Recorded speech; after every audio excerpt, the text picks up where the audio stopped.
Hop, uchta Samsung telefon olib qo'yganmiz. Hammasi kodlari esdan chiqqan. Hammasi ko'rdi. Ba'zi odamlar aytadi, buni 3 barmoq usuli deymiz. Telefon o'chirilgan holda hamma knopkani esi o'chadi. Va ovozni ko'taradigan va o'chirib yoqadigan teng bosib turamiz. O'chirib yoqadigan qo'yamiz, faqat ovoz ko'taradigan bo'ladi. Bizda recovery menyuga kiradi. Xo'p, undan Find Data kiramiz va tasdiqlaymiz. Xo'p, telefon hamma ma'lumot o'chib ketdi. Buni istaymiz shu holat. Xo'p, telefonimiz yondi. Uni aktivatsiya qilamiz. Xo'p, ko'rib turganingizdan keyin parolni yana so'rayapti yoki Google accountingizni tering deyapti. Agar bu ekraningizdagi kodingizni bilmasangiz, format qilib olsangiz, telefoningiz ichidagi Google accountingizni bilmasangiz, foydasi yo'q uni. Shunchaki plus-minus yozib, hamma yo'qni o'chirganingiz qoladi xolos. Baribir ochilmaydi telefoningiz. Yana eski kodingizni so'rab turaveradi. Uning uchun bizda maxsus dasturimiz bor. Agar kimdir paroli ham esdan chiqqan bo'lsa, Google accounti ham, atim ham esdan chiqib qoldi degan bo'lsa, kesin ochib ishlatib beramiz.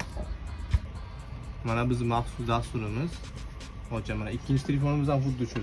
Telefonni pin kodini ter deyapti. Mana terasi noto'g'ri. Shunchaki o'zida terisi ochilmaydi. Aynan o'zida turgan oldingi pin kod terish kerak yoki Google accountini terish kerak.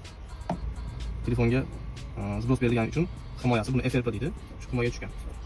Buni ham Wi-Fi bergan bo'lsak, yana shu ekranda esdan chiqqan parolni so'raydi. Misol uchun ko'p holda oddiy ekranni esdan chiqarib qo'ygan parolni, Google accountini, login parolni bilish qiyin. Agar biz do'konga olib kelsangiz, maxsus dasturimiz bor, ochib beramiz.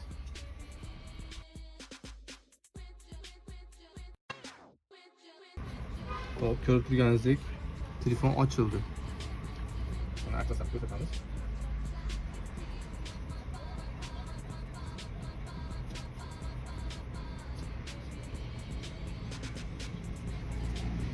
Telefon ochildi, skip paydo bo'ldi. Ya'ni tashlab ketish.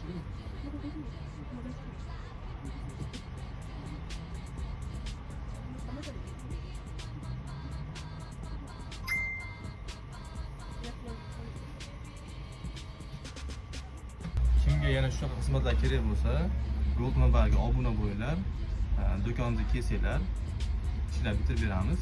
Raqamimiz yozilgan profilimizda. Obunachilarimiz uchun alohida chegirmalarimiz bor.